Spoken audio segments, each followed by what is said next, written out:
Hi welcome to Rama Telugu కథలు. ఈరోజు పొడుపు కథ వచ్చేసి ఎర్రని ముక్కు తెల్లని ఒళ్ళు పొడవుగా పుట్టి పొట్టిగా పెరుగుతుంది. ఈరోజు కథ పేరు మంచి శిక్షణ. సూర్యగిరి మహారాజు జయంతుడు సీతాపురంలోని గురుకులంలో సకల విద్యలు అభ్యసిస్తున్న యువరాజు దిలీపుడు తన విద్యాభ్యాసాన్ని పూర్తి చేసుకున్నాడు.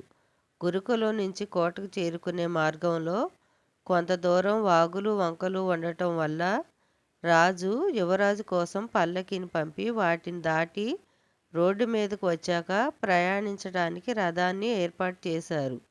దిలీపుడు ప్రయాణానికి సిద్ధమై గురువు కోసం వేచి చూస్తుండగా ఆయన భార్య, మీ గురువుగారు పని మీద బయటికి వెళ్ళారని చెప్పింది. ఆమె పాదాలకు నమస్కరించి పల్లకి ఎక్కాడు దిలీపుడు. కొంత దూరం వెళ్ళాక దారి పక్కన ఒక ముసలాయన గాయాలతో పడి ఉన్నాడు. మా తాతను వైద్యుడి దగ్గరికి తీసుకెళ్ళి కాపాడండి అని వేడుకోసాగాడు ఒక బాలుడు. యువరాజు పల్లకీ దిగి ఆ వ్యక్తి దగ్గరికి వెళ్ళి మిగతా భటులు సాయం పట్టమని పల్లకీలో పడుకోబెట్టాడు. తను నడుస్తూ పల్లకీని ముందుకు పోనీయమన్నాడు. యువరాజా, మీరు ఎండలో వాగు వంకల్లో నడవలేరు అన్నాడు ఒక భటుడు.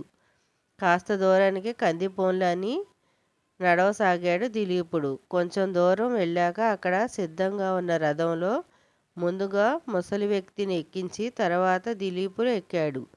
తన కోట కంటే ముందే వైద్యశాల వస్తుంది కదా, ఈ తాతకు చికిత్స చేయిద్దామని యువరాజు రథసారథికి చెప్పాడు. వైద్యశాలకు చేరుకోగానే ఆ ముసలి వ్యక్తి తన మారువేషం తొలగించాడు. దిలీపుడు నిర్వెరపోయి, గురువుగారు మీరా అన్నాడు. అవును, నిన్ను పరీక్షించటానికే నేను ఈ నాటకం ఆడాను. పాలకులకు పల్లకి ఎక్కే అర్హత కాదు, దాన్ని మోసే సుగుణము ఉండాలి.